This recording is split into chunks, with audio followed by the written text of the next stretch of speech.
निवेदिता हिंदी एवं विधिक कक्षाओं में आप सभी विद्यार्थियों का स्वागत है।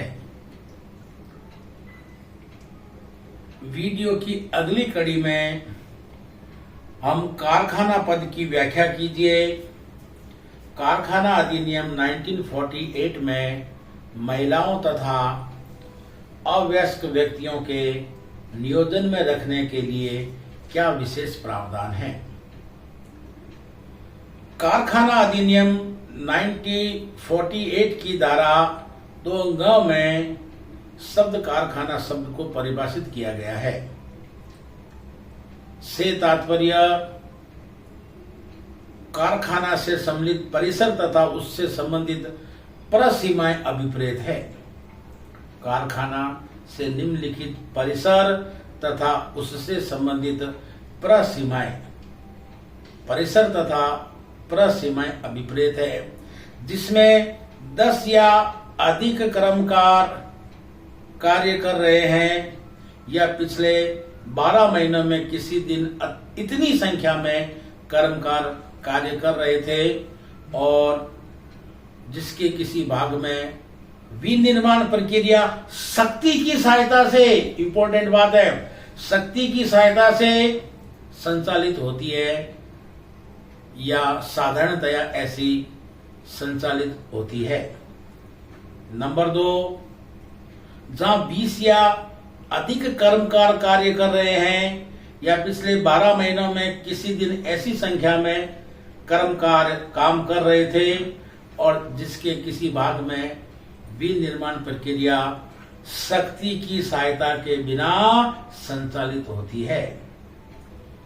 परंतु कारखाना शब्द के अंतर्गत खान अधिनियम 1952 के अधीन खान भारतीय संघ की सशस्त्र सेनाओं की कोई गतिशील इकाई, रेलवे शेड या होटल, भोजनालय या खाने का स्थान शामिल नहीं है। इस परिभाषा में 2 स्पष्टीकरण जोड़े गए हैं। पहले स्पष्टीकरण के अनुसार कारखाने की परिभाषा के प्रयोजनार्थ कर्मकारों की संख्या की गणना करते समय किसी दिन विभिन्न समूहों और पारियों में सम्मिलित सभी कर्मकार शामिल किए जाएंगे। प्रथम पारी, द्वितीय पारी, तृतीय पारी। और दूसरे स्पष्टीकरण के अनुसार इस परिभाषा के प्रयोजनार्थ मात्र यह तथ्य कि कोई इलेक्ट्रॉनिक डाटा प्रोसेसिंग यूनिट या कंप्यूटर यूनिट किसी परिसर या उसके किसी भाग में प्रतिस्थापित कर दी गई है तो उसे कारखाना नहीं बना देगी। यदि उस परिसर या उसके किसी भाग में विनिर्माण प्रक्रिया नहीं चलाई जा रही है। ध्यान से समझना, कारखाना शब्द की परिभाषा में परिसर यानी निम्नलिखित तत्व स्पष्ट होते हैं। परिसर या प्रसीमाएं। परिसर से तात्पर्य खुला स्थान भी कारखाना हो सकता है, परिसीमाएं भी हो सकती है या नहीं भी, कोई खुला स्थान भी कारखाना हो सकता है। बंबई राज्य बनाम अर्देशिर हरमोस जी भिवाड़ी वाला के मामले में खुले स्थान पर नमक तैयार करने का कारखाना माना गया।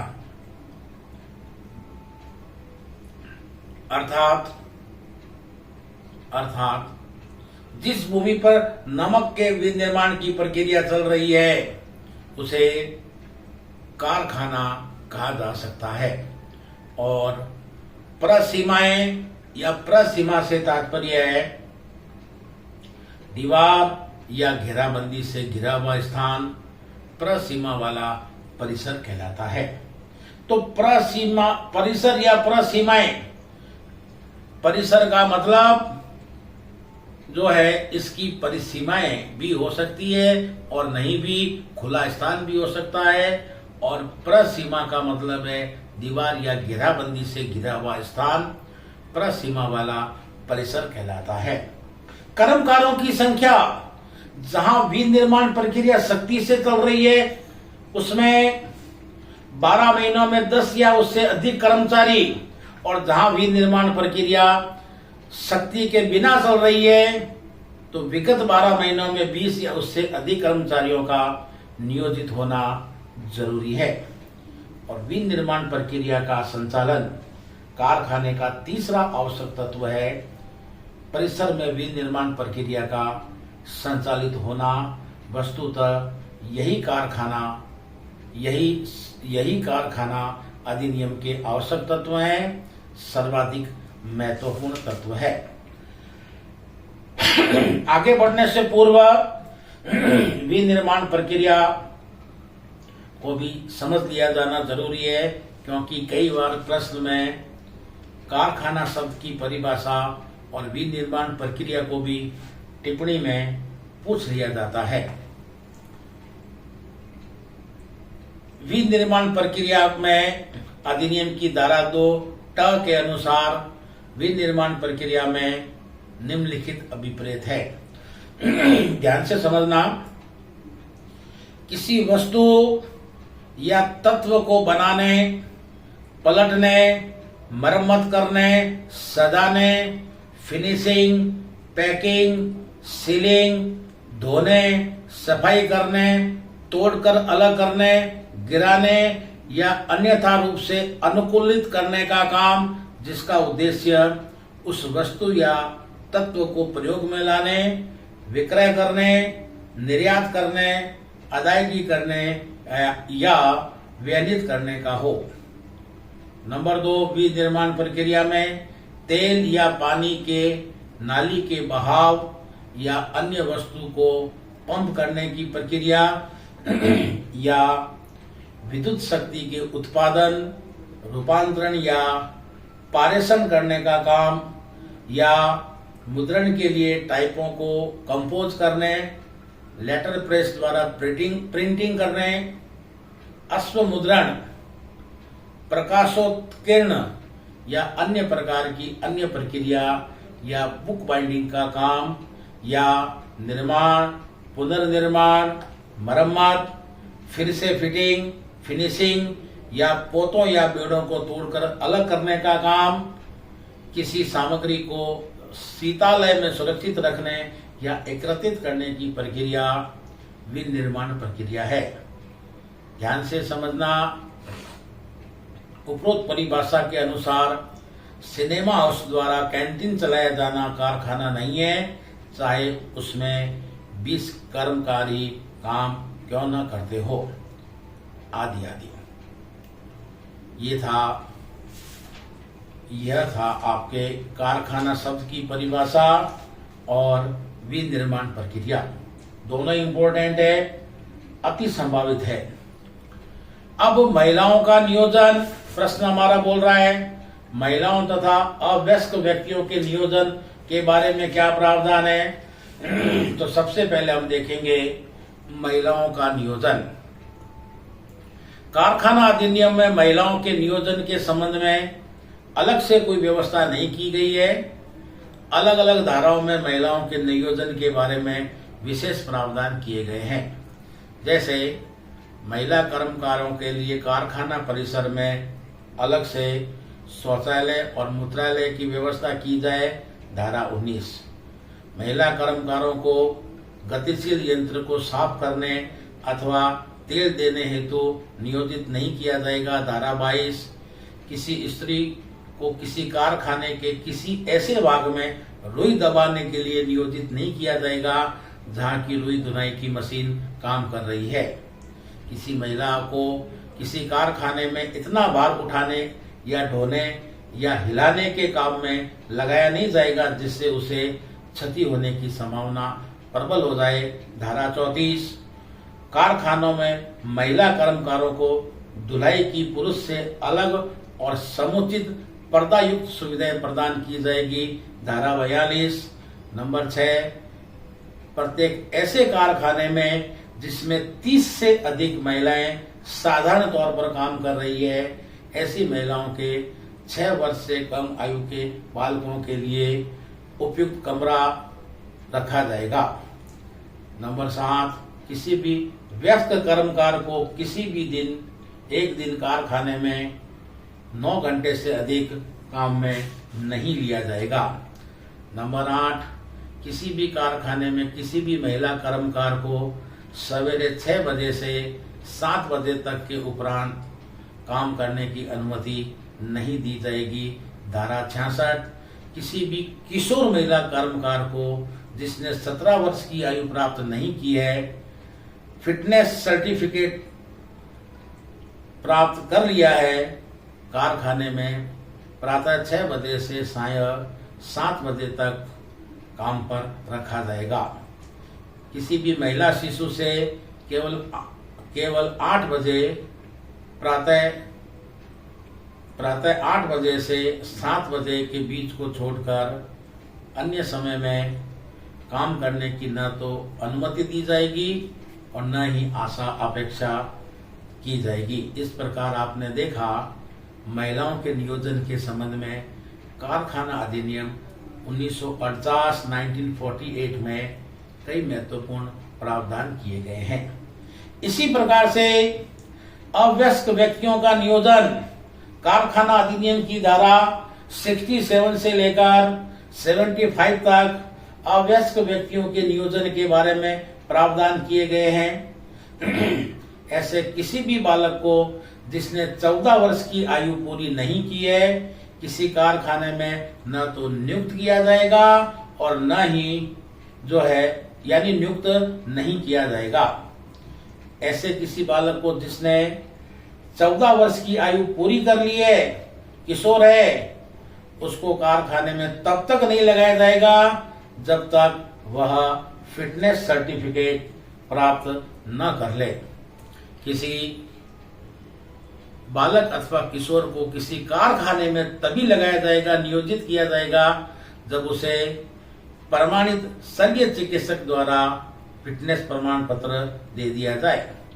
किसी भी किशोर को जिसने 17 वर्ष की आयु पूरी नहीं की है किंतु उसे उपयुक्तता प्रमाण पत्र जारी नहीं किया गया है, किसी कारखाने में सवेरे 6 बजे से 7 बजे के बीच की अवधि को छोड़कर अन्य अवधि में काम पर नहीं लिया जा सकेगा। किसी भी बालक को एक दिन में 4.5 घंटे से अधिक काम पर नियोजित नहीं किया जाएगा। बालक को नियोजन के समय एक दिन में केवल 2 पारियां चलाई जा सकेगी। कोई बालक एक या एक से अधिक पारी में काम नहीं कर सकेगा। किसी भी ऐसे बालक को जो किसी कारखाने में काम कर चुका है, उसी दिन अन्य कारखाने में काम पर नहीं रखा जाएगा। प्रत्येक ऐसे कारखाने में जिसमें बालक का नाम नियोजित है, उसकी कालावधियों की सूचना स्पष्ट रूप से दर्शाई जाएगी। प्रत्येक कारखाने में बालक कर्मकारों का एक रजिस्टर रखा जाएगा और नंबर 10 धारा 73 में वर्णित बालक कर्मकारों को अन्य किसी कारखाने में नियोजित नहीं किया जाएगा। नंबर 11 अवयस्क व्यक्तियों का नियोजन के बारे में प्रावधान। नंबर 11 जहां उपयुक्तता प्रमाण पत्र प्राप्त अवयस्क कर्मकार अथवा बिना फिटनेस प्रमाण पत्र प्राप्त अवयस्क कर्मकार यदि कारखाना निरीक्षक की राय में काम करने के लिए योग्य नहीं है, तो कारखाना प्रबंधक का यह कर्तव्य होगा कि ऐसे कर्मकार का पहले प्रमाणिक शल्य चिकित्सक से परीक्षण कराए। जब तक ऐसा परीक्षण नहीं हो उसे काम पर नहीं रखा जाए। धारा 75। इस प्रकार आपने देखा कि कारखाना अधिनियम में अवयस्क व्यक्तियों के नियोजन के संबंध में अनेक महत्वपूर्ण प्रावधान किए गए हैं। मैं इसी क्रम में प्रश्न की अगली कड़ी में कारखाना अधिनियम के अंतर्गत श्रमिकों के स्वास्थ्य और कल्याण के संबंध में क्या प्रावधान किए गए हैं समझाइए। कारखाना अधिनियम जो है 1948 कर्मकारों के स्वास्थ्य और कल्याण के बारे में अनेक प्रावधान करता है। कारखाना अधिनियम 1948 की धारा 11 से 20 तक में श्रमिकों के स्वास्थ्य के बारे में प्रावधान किया गया है। स्वच्छता, धारा 11 में यह कहा गया है, प्रत्येक कारखाने को स्वच्छ रखा जाएगा, किसी नाली, शौचालय या अन्य न्यूसेंस से उत्पन्न होने वाली गंदगी से मुक्त रखा जाएगा। गंदगी, धूल, कूड़ा करकट के जमाव को नियमित रूप से झाड़ू लगाकर साफ रखा जाएगा। काम के दौरान में सप्ताह में कम से कम एक बार धोकर सफाई की जाएगी। कमरों की सभी दीवारों, पार्टीशन वाली यानी विभाजक दीवारों, सभी जो है अंदर की छतों आदि पर जो है कम से कम एक बार पेंट या वार्निश की जाएगी। नंबर 2, कूड़ा व गंदगियों को हटाया जाना। कारखाने में चलाई जाने वाली विनिर्माण प्रक्रिया से जमा होने वाले कूड़े करकट, व्यावसायिक बहिस्त्राव को जो है उसके निकासी के लिए प्रभावी उपाय किए जाएंगे। स्वास्थ्य को ध्यान में रखते हुए वेंटिलेशन और टेम्परेचर, संवातन यानी वेंटिलेशन और टेम्परेचर का ध्यान रखा जाएगा। प्रत्येक कारखाने जिसमें विनिर्माण प्रक्रिया चल रही है, धूल और धुआं जो है कर्मकारों के लिए हानिकर हो सकता है। ऐसी स्थिति में जो है ऐसे धूल और धुएं के बारे में जो है प्रभावी व्यवस्था की जाएगी। जहां कारखाने के संबंध में वायु की आर्द्रता कृत्रिम रूप से बढ़ जाती है, यानी कृत्रिम आर्द्रीकरण के बारे में भी स्वास्थ्य को ध्यान में रखकर प्रावधान किया गया है। धारा 15 में अति भीड़, किसी कमरे में नियोजित कर्मचारियों की ऐसी भीड़ इकट्ठी नहीं की जाएगी जिससे उनके स्वास्थ्य के लिए हानिकर हो। प्रकाश की समुचित व्यवस्था होगी, पानी की समुचित व्यवस्था पीने के लिए की जाएगी।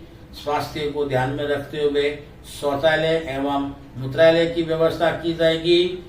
थूकदान की भी व्यवस्था की जाएगी। इस प्रकार आपने देखा धारा 11 से 20 तक स्वास्थ्य के बारे में प्रावधान किया गया है। स्वच्छता, नंबर 2 कूड़ा व गंदगियों को हटाया जाना, नंबर 3 संवातन यानी वेंटिलेशन और तापमान टेम्परेचर का ध्यान रखा जाएगा। धूल और धुआं निकलने की समुचित व्यवस्था की जाएगी। कृत्रिम आर्द्रीकरण के मानक निर्धारित किए जाएंगे। ह्यूमिडिटी, अति भीड़ से परिसर को बचाया जाएगा। प्रकाश की समुचित व्यवस्था की जाएगी। पीने का पानी, शौचालय एवं मूत्रालय, थूकदान आदि की जो है व्यवस्था की जाएगी। ये प्रावधान स्वास्थ्य से संबंधित है। कारखाना अधिनियम 1948 की धारा 11 से 20 तक। कल्याण, कारखाना अधिनियम 1948 की धारा 42 से लेकर 50 तक में कर्मकारों के कल्याण के बारे में प्रावधान किया गया है। कर्मकारों के कल्याण के लिए योजनाएं निम्नलिखित है। धुलाई की सुविधा, महिला और पुरुषों के लिए अलग अलग पर्दा युक्त कपड़े रखने और सुखाने की सुविधा, बैठक की सुविधा, प्राथमिक चिकित्सा सहायता, कैंटीन, विश्राम गृह, शरण गृह, जलपान गृह, शिशु गृह और कल्याण अधिकारी। जहां किसी कारखाने में 500 से अधिक कर्मचारी नियोजित हैं, वहां एक वेलफेयर ऑफिसर की नियुक्ति की जाएगी। कल्याण अधिकारी की सेवा शर्तें, वेतन, कर्तव्य आदि राज्य सरकार तो समय समय पर निर्धारित करेगी, वही रहेगी। इस प्रकार आपने देखा कि कारखाना अधिनियम में श्रमिकों के स्वास्थ्य और कल्याण के बारे में अनेक प्रावधान हैं। मैं एक बार पुनः कल्याण के प्रावधान इन शॉर्ट में पढ़ना चाहूंगा। धारा 42 से लेकर 50 तक धुलाई की सुविधा, कपड़े रखने और सुखाने की सुविधा, बैठने की सुविधा, प्राथमिक चिकित्सा सहायता, कैंटीन, विश्राम गृह, शरण गृह, जलपान गृह, शिशु गृह और कल्याण अधिकारी। मैं इसी कड़ी में अंतिम प्रश्न कारखाना अधिनियम 1948 के अंतर्गत सुरक्षा के संबंध में क्या प्रावधान किए गए हैं। पिछले प्रश्न में हमने महिला और अवयस्कों के नियोजन के बारे में, लास्ट प्रश्न में हमने पढ़ा स्वास्थ्य और कल्याण के बारे में। अब हम पढ़ रहे हैं कारखाना अधिनियम 1948 के अंतर्गत सुरक्षा के संबंध में क्या प्रावधान किए गए हैं। ध्यान से समझना। सुरक्षा श्रमिक कल्याण और श्रम कौशल की पहली शर्त है। कर्मकारों को कारखाने में अनेक जोखिम भरे कार्य करने होते हैं। ऐसी खतरनाक अवस्था में उनकी सुरक्षा करना जरूरी हो जाता है। ऐसी स्थिति में कारखाना अधिनियम 1948 की धारा 21 से लेकर 40 तक में कर्मकारों की सुरक्षा के बारे में प्रावधान किया गया है, जो निम्नलिखित है। यंत्रों की घेराबंदी। अब आप समझ रहे हैं, तो यंत्र चल रहे हैं, उनकी घेराबंदी ताकि जो है कर्मकारों की सुरक्षा रहे। गतिशील यंत्र पर काम वयस्क पुरुष द्वारा ही किया जाएगा। युवा व्यक्तियों को नियोजित रखा जाएगा, अवयस्क को नहीं, जहां खतरनाक मशीन पर काम किया जा रहा है। आघातक गियर आदि काटने की, कल को कोई मान लीजिए स्वचालित मशीन है, किसी मजदूर का हाथ आ गया तो तुरंत उसको रोकने के लिए। इसी प्रकार से स्वचालित मशीनें, धारा 25 में ये प्रावधान किया गया है कि किसी भी कारखाने में जो है स्वचालित मशीनें हैं, उनकी समुचित व्यवस्था की जाएगी। मुख्य निरीक्षक और सुरक्षात्मक उपायों को ध्यान में रखते हुए ऐसी मशीनें जो स्वचालित है उनके संचालन की अनुमति दी जाएगी।